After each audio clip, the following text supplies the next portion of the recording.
In this video, we're gonna take a look at a major concept related to video editing called compositing, and we're gonna use a giant lizard to do it. It's gonna be fun. If you've been around the video editing world for a little while, you've probably heard the term compositing.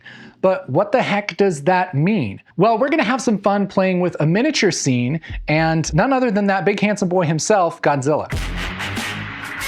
So imagine for a minute that you have a project that's due for school, and I don't know if you guys had to do this, but I had to make a diorama when I was in 4th grade, and it was so much work. But the idea is you get all of this stuff together and you put it into this kind of tabletop miniature to build a scene. And that's pretty much what we're gonna be doing today. We're gonna put a bunch of stuff together on this tabletop and we're gonna make a Godzilla scene. And we're gonna use a variety of different things, different materials, different sizes of things, and it's all gonna come together and look like it all belongs together. And that's essentially the big idea behind compositing. So we have some stuff laid out here. We have, I'll just turn on the light so you can actually see. We have some Lego bases here. We have some little micro machines, and then we have some batting here. This is kind of like the fluffy stuff that goes inside of pillows, and that's been kind of lightly spray painted and kind of fluffed around, and it's supposed to be kind of ground fog, smoke, that kind of thing. So the first thing that we're gonna need is like our main things, like the star of the show, which of course for us is the G-Man himself, Godzilla. So we're gonna put him here in the scene. He's gonna be terrorizing the city, and we'll just throw him right about there. So we have our main feature here, and now it's time to start getting creative and combining things. And this is really what compositing is all about. So for a diorama, we have this building here, which is plastic canvas wrapped around a foam brick. And I can just put this here in the background, and we have a little building. Now, just like we're combining these two different kinds of objects here that don't really belong together, we're putting them together on this table, and because of the context, it kind of fits, and it feels like he's next to a building. And that's kind of the same idea with compositing. Compositing is combining images together. Instead of objects, you're putting images together. And so you might start with your main element. That might be somebody on a green screen, and then you might put them on a background that looks like a cityscape. You're taking one image and you're putting it on top of another, just like we're putting these objects together here on this table. So we can take this idea and just combine a whole bunch of stuff together and just kind of keep adding things until we think it's starting to look cool. So we can put in another building here. Maybe we'll put an old knocked over building in the background. Let's just keep throwing buildings in there. And if we look through our scene camera here, this one right here, we've got our boy here, we've got all of our buildings, we've got the little messed up cars. Oh, this is so fun. And that's the thing, compositing should be fun. It's a creative process.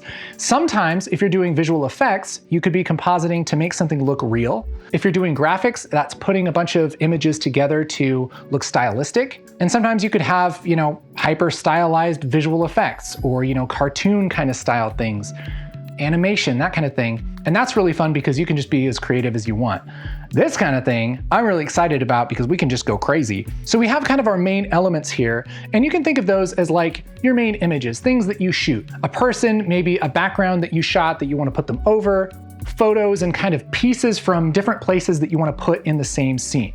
But you can also use things like stock elements, which is just like stock video of things that kind of just spice things up, things like explosions and fire and I don't know, maybe like a really cool smoke plume. Let's see how this goes. Oh, baby.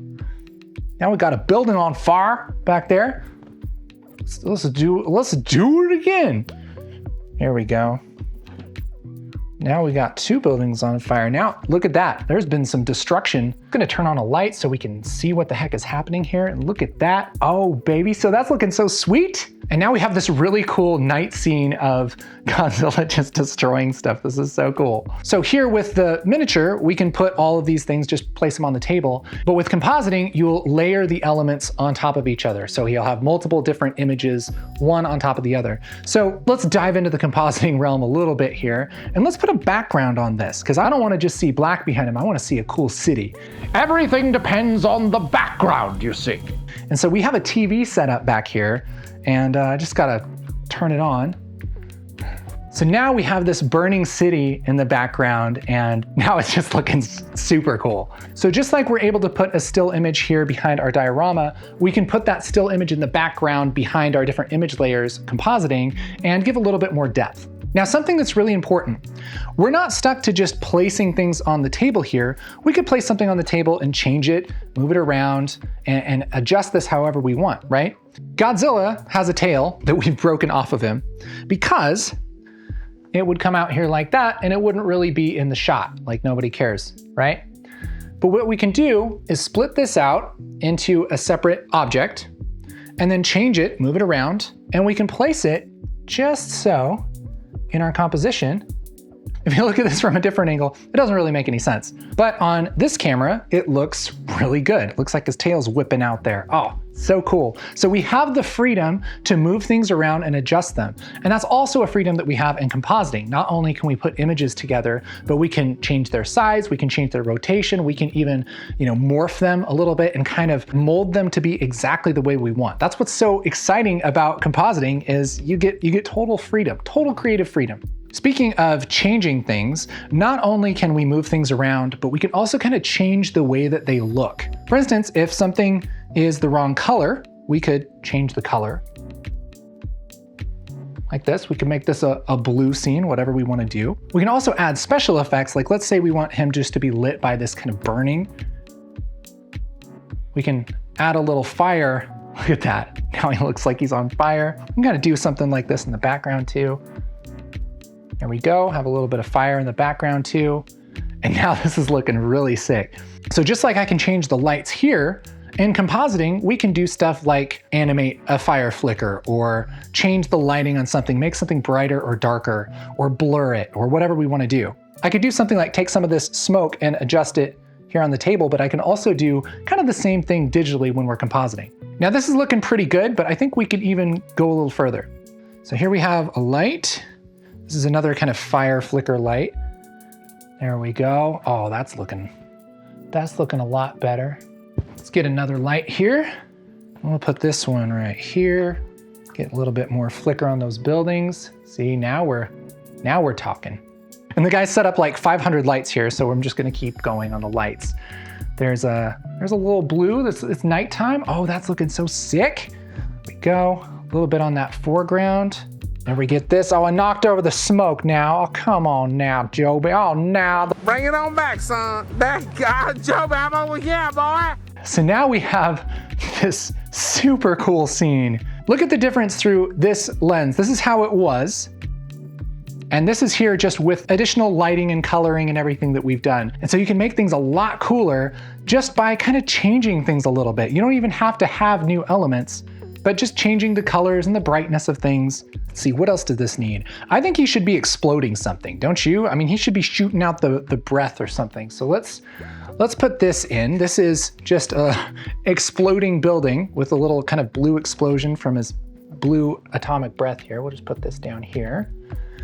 And that looks cool, but I feel like that should be brighter. I feel like this should be like glowing. So again, we can use the tools in compositing to take something that, maybe looks okay and really make it pop. So let's just use a light and grab this light and just kind of backlight this. There we go. And now this is kind of glowing a little bit more, which is really nice. But we're kind of spreading this light everywhere. I don't really love that. And so what would be great is if we had a way to kind of focus that light and only put that light into a specific area.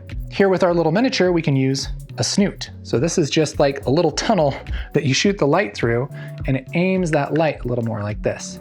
So now we just have, it's like kind of like a spotlight, okay? Which this could be cool for a little like,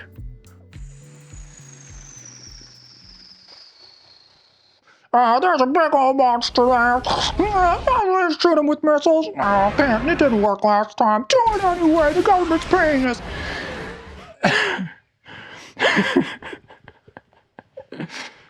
I like playing. Anyway, so we can put this snoot on here and we can guide this light to be just in the core of that explosion, just add a little bit of glow just in that explosion without lighting the rest of the scene. So that in compositing would be called a mask. That's where we would limit something to just happen on one part of the screen. We could do the same thing in compositing by just selecting this part of the screen and applying some kind of color correction or brightening this, but kind of leaving him alone. So this is pretty cool, but where it gets really fun is like that last 10%, right? That last little bit that just makes it go BAM! You know what I'm saying? You guys know what that means. You do. So he's gonna shoot like a laser beam thing and kill this building. And so we have the explosion, we have Godzilla, but we gotta add this laser beam thing. So this is kind of the last part I wanna say is you can even make stuff from scratch and put that into your composite. And it doesn't necessarily have to be an image that you shot or something that you downloaded or an effect. You can just make something right inside of your compositing app. So we put something together that's the scary laser beam here. So this is a blue glow stick that's stuck to, it looks like an actual stick, like a stick from a tree. Some sticks. Cool. Smoke trees. Dan has been working meticulously on this for days to try and get this to look amazing. He has a paperclip shelf that this puts on. Yep. There it is. There's the explosion. There's the laser. Oh, that looks so cool. Check that out. So just like we made this out of, it looks like hot glue swirled around this with a blue glow stick. You could make something out of just, a blank color and a mask. You can make laser beams and all these kind of cool things. You could just, it's almost like drawing or painting them on. And you could do that right here. And you combine all of these elements together and look at this. This is the magic of compositing, you guys. So fun. So compositing is just the digital version of this. It's putting all these elements together, it's tweaking them and lighting them and adjusting them and putting them just the right place so they all work together to make something that looks so cool. So hopefully that helps you get a clearer understanding of what compositing is. If you want to learn how to do this digitally and make cool stuff like this, Fusion is like the coolest program to use for this. If you edit with Davinci Resolve, it's a no-brainer to start to learn Fusion. And if you don't know me, my name's Casey and I teach people Fusion. And if you're brand new to Fusion, I want you to check out this workshop right here. This is where we go over the basic building blocks of compositing using nodes in Fusion. And so check this out. This is called the 9 Nodes Workshop, and it's available now and it's totally free. All right, I'll see you over there.